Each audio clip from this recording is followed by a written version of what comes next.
Su acción tenemos dos clases de relajantes musculares.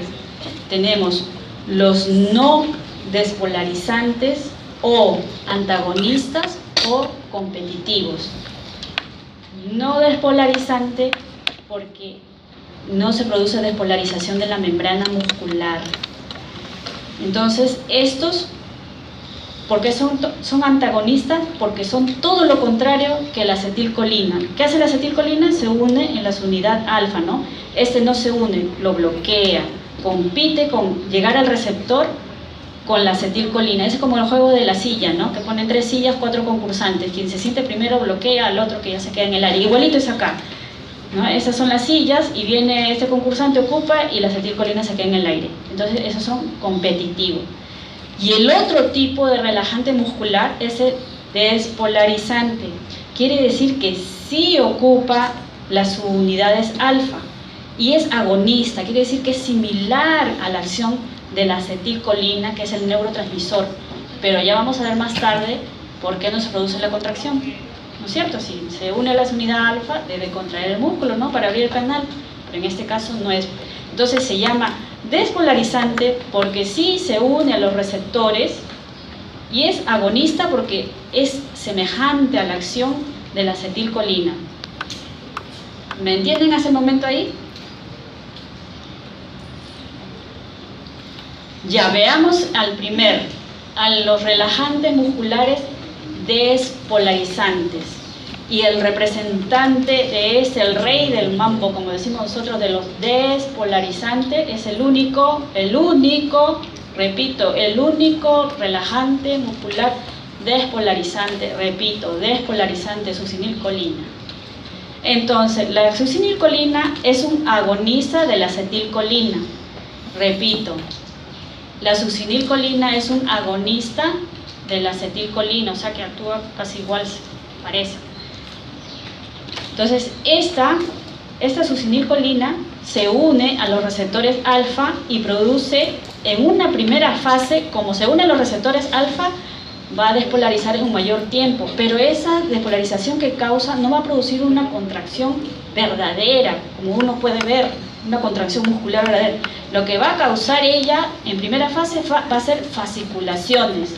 ¿Ustedes han visto las fasciculaciones? Es como un temblor, comienza a temblar todo el cuerpo como una gelatina. En un principio, cuando se coloca este relajante, produce fasciculaciones. Y después, ¿por qué? Porque se abren los canales, pero no hay una despolarización completa, no hay una contracción muscular verdadera, son superficiales. Y una vez que se ha despolarizado de esa manera, que se ha producido una fasciculación, viene la segunda fase que es inmediata, viene a ser la parálisis flácida. Después se relaja. Entonces, tenemos que la succinilcolina es un agonista de la acetilcolina, repito, agonista. Produce, repito, fasciculaciones. También produce en una segunda fase parálisis flácida. Flácida porque es como un suelto, ¿no? O ustedes han visto un paciente relajado hipertónico. Es flácido, ¿no? Sueltecito, levantan el brazo y cae. ¿Ya? Y esta succinilcolina es la única, bueno, hay otra más que voy a mencionar más tarde, que es inactivada por la pseudocolinesterasa. En el gráfico anterior, después les voy a hacer acordar, en la hendidura sináptica, ustedes que tienen el aula virtual, después que se ha unido la acetilcolina con los receptores, porque eso es importante para que se acuerden, después que se ha unido con los receptores,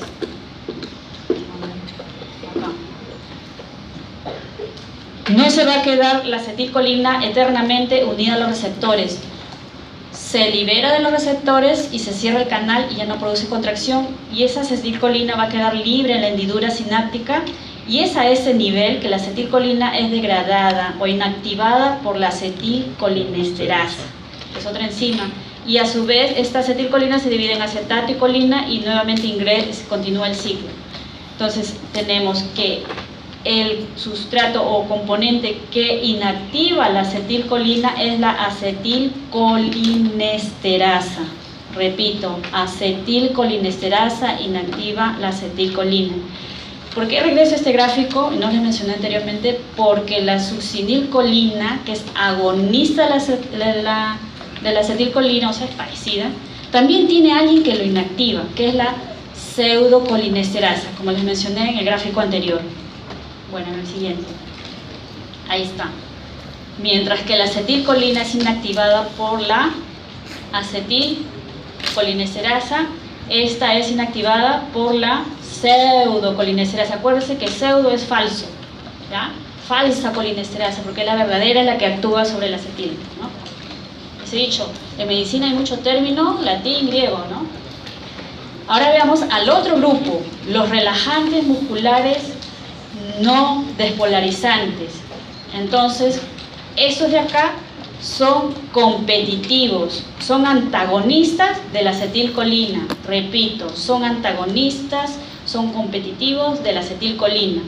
No se unen específicamente a la suminidad alfa, lo bloquean todo el receptor, actúan como una tapa, como un bloqueante. Ellos directamente cuando se coloca, produce, como bloquea el receptor, no hay despolarización, nada, de frente hay parálisis flácida pura, no hay fasciculaciones, en ellos no existe fasciculación. Repito, los relajantes no despolarizantes no producen fasciculación, de frente se va a la parálisis flácida, ahí está, no producen fasciculación. ¿Me entienden hasta ahora? ¿Tienen alguna pregunta? Todo esto que les menciono ya ustedes lo han llevado en su clase de farmacología de tercer año, para muchos ya será repetitivo, ¿no? Pero es bueno refrescar, porque en anestesia es mucha farmacología, casi el 70%. Hay que saber farmacología para poder aplicar nuestros fármacos, porque ustedes han rotado en sala con anestesiología y todo es, como dicen, ampollita, jeringuita y medicinas, ¿no? Pero hay que saberlas aplicar y saber dónde actúan. Entonces, de este grupo de los relajantes musculares no despolarizantes, hay varios relajantes, mientras que los despolarizantes tenemos solamente a la que succinilcolina. En cambio, los no despolarizantes tenemos varios, pero en el mercado nacional se tiene el atacurio y el isosatacurio, que no, en el 95% de los hospitales y quizás muchas clínicas no la tienen disponible, algunas clínicas sí, el atracurio, pero sí lo que tenemos en el Ministerio de Salud y en E-Salud como repertorio tenemos el becuronio y el rocuronio. Pancuronio ya no se utiliza, pero se menciona mucho, y mibacurio tampoco se tiene disponible a nivel nacional. Entonces tenemos de esta subdivisión, que ustedes de repente se van a confundir con tantos nombres, lo que me interesa es que sepan de estos dos que utilizamos más. El becuronio y rocuronio, que son estructuras esteroideas. Repito, becuronio, rocuronio, estructuras esteroideas. Y de este grupo, el atracurio también, atentos con él, ¿no? Pero estos dos, ustedes habrán visto utilizarlo, el rocuronio y becuronio, relajantes musculares, no despolarizantes, antagonistas y competitivos, ¿no? Veamos ahora la siguiente imagen. De estos, nos vamos a la segunda parte. ¿Se acuerdan? Les dije que eran 6, vamos a la segunda. Lo que es la farmacocinética. Vamos a hacer un repaso de los principales términos farmacológicos y cómo se eliminan los relajantes musculares. Este es un cuadro para mencionarles cuáles son las dosis necesarias para producir relajación muscular en los pacientes. Las diferentes dosis, solamente para mencionarles por conocimiento general. Y este cuadro importante, de toda la gama de relajantes musculares que tenemos, hay algunos que apenas se administre, o sea, inicio de acción, desde que se administra hasta que haga su efecto de relajación muscular, o sea, desde que se administra hasta que actúe a nivel de los receptores. ¿Qué receptores serán? Alfa. Nicotínicos, ¿no? Entonces, y produzca la relajación. ¿Qué tipo de parálisis? Flácida. Hay algunos que son muy rápidos y otros que se demoran varios minutos. El más rápido viene a ser la succinilcolina, que es un tipo despolarizante.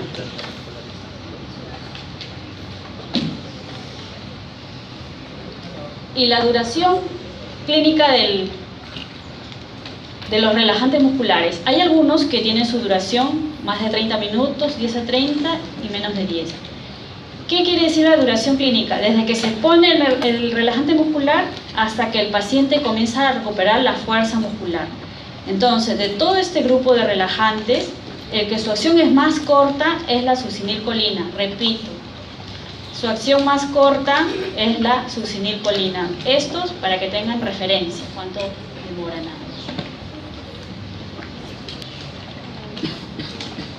Y también los relajantes musculares son fármacos que van a ser metabolizados y eliminados. Como ya les mencioné anteriormente, este relajante muscular despolarizante va a ser inactivado por la pseudocolinesterasa. No solamente él, también el mibacurio. Hay otros fármacos que se eliminan a través de este mecanismo o eliminación de Hoffman a nivel sanguíneo en relación o dependiente de la temperatura y el pH sanguíneo. Ellos son el atracurio y el cisatracurio, que estos dos no son eliminados ni por el hígado ni por el riñón, pero hay otro grupo que sí son eliminados tanto en el hígado como en el riñón, como el becuronio y el rocuronio a través del hígado.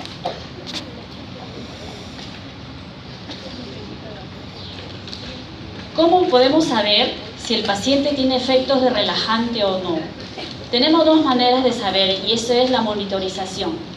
Mediante una valoración clínica, o sea, el ojo clínico viendo y también apreciando las máquinas ANSES, porque estas se utilizan en anestesia general, o utilizando una monitorización mecánica, que viene a ser la relaxometría o la relaxografía. Vamos con la primera, la valoración clínica. No funciona esto. Veamos, en el intraoperatorio, cuando el paciente está anestesiado, ¿cómo puedo saber si ya el paciente, el efecto del relajante muscular ya está en caída o ya los receptores ya están liberados de relajante muscular? ¿Qué signo nos da? La tensión muscular, o sea, el músculo se pone duro.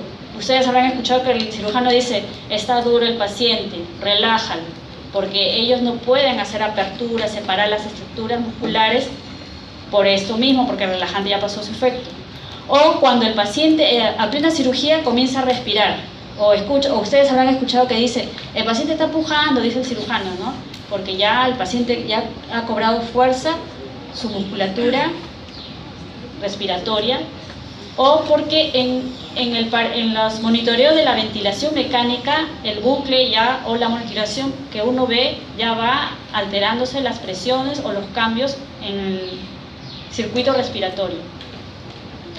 Y esos son los criterios para extubar al paciente, cuando esas acciones se pide que haga el paciente y que duren más de 5 segundos, que abra los ojos, levante la cabeza, sacar la lengua, apretar la mano o levantar el brazo extendido.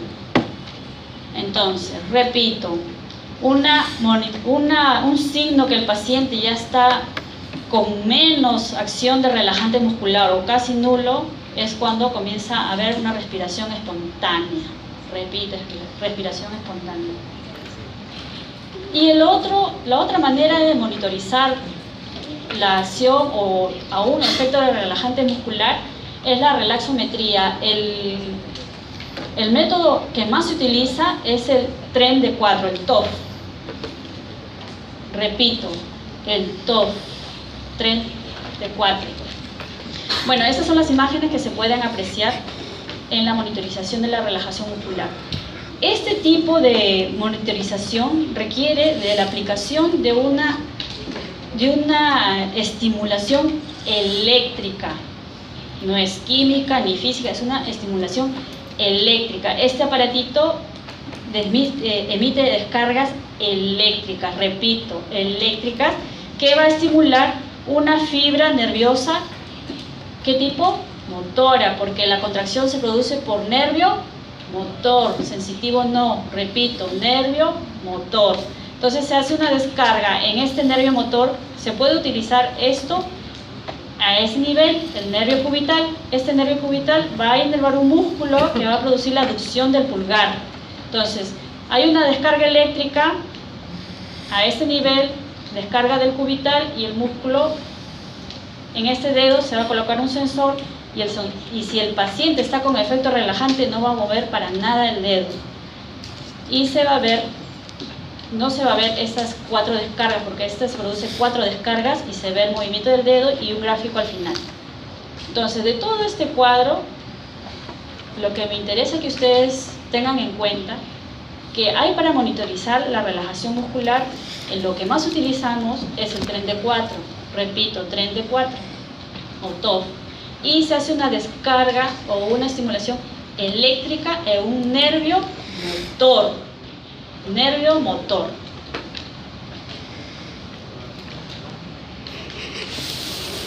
Ahora tenemos el siguiente punto, que son las interacciones. ¿Qué fármacos van a interactuar con los relajantes musculares?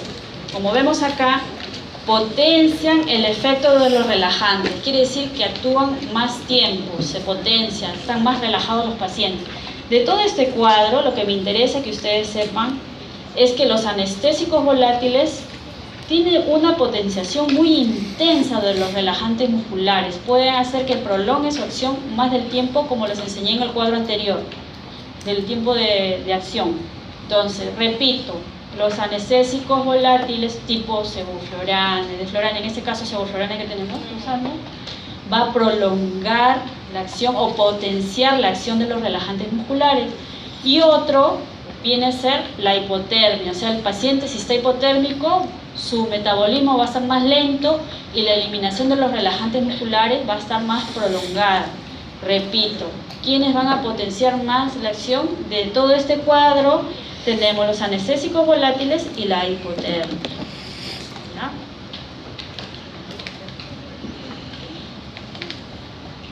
Todo fármaco en anestesia tiene su antagonista o que bloquea su acción. En este caso tenemos dos grandes. Inicialmente, hace muchos años, teníamos el uso de la neostigmina y ahora tenemos el Sugamadex. Vamos con el primero. La neostigmina. La neostigmina, ustedes saben que es un parasimpático mimético. Parasimpático del sistema parasimpático. Mimético que simula la acción del parasimpático. Se produce bradicardia, ceborrea y todo eso. Tenemos que la neostigmina, su acción es que es un inhibidor reversible, o sea que puede recuperar después la acción, es un inhibidor reversible de la acetilcolinesterasa. ¿Se acuerdan en la hendidura que les mencioné qué era la acetilcolinesterasa? Aquel compuesto que inactivaba la acetilcolina, ¿no? Y la transformaba en colina y acetato. Ya. Entonces, ¿qué hace la neostigmina? Actúa a nivel de la acetilcolinesterasa. ¿Y qué hace? No se degrada la acetilcolina. Su metabolismo de acetilcolina no se va a producir y va a haber más acetilcolina. ¿Y la acetilcolina qué hace? Se une a los receptores más tiempo no, hay más para unir a los receptores y hay contracción muscular. ¿Ya? Entonces, tenemos esto, repito. La neostigmina es un inhibidor reversible de la acetilcolinesterasa. No se vayan a confundir de la pseudocolinesterasa, no, de la acetilcolinesterasa. Y actúa en receptores, en este caso nosotros en las fibras musculares tenemos receptores nicotínicos, no solamente ahí, también en los receptores muscarinos. ¿Hasta ahora me van entendiendo? Ya, entonces, ojo, la neostigmina, como va a actuar a nivel de la acetilcolinesterasa,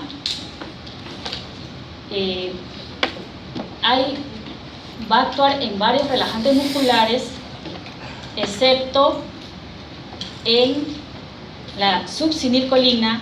¿Se acuerda quién la inactivaba? La pseudocolina. Ya, entonces la neostigmina no va a ejercer acción en la succinilcolina. Repito, neostigmina no va a actuar para inactivar la succinilcolina ni el Mivacur.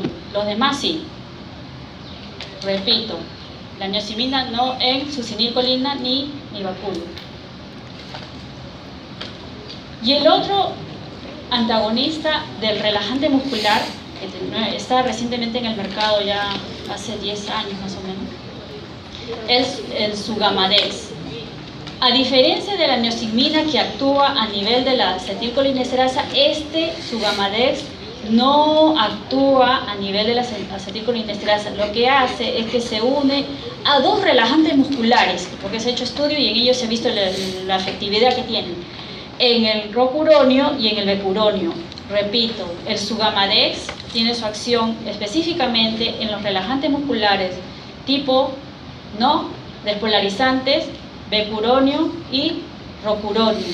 Y ese Sugamadex se une a él y forma un complejo. Y la unión es irreversible. Pongo acá rocuronio porque con el rocuronio es muy efectivo al 100%, con el becuronio no tanto, pero también hace su acción.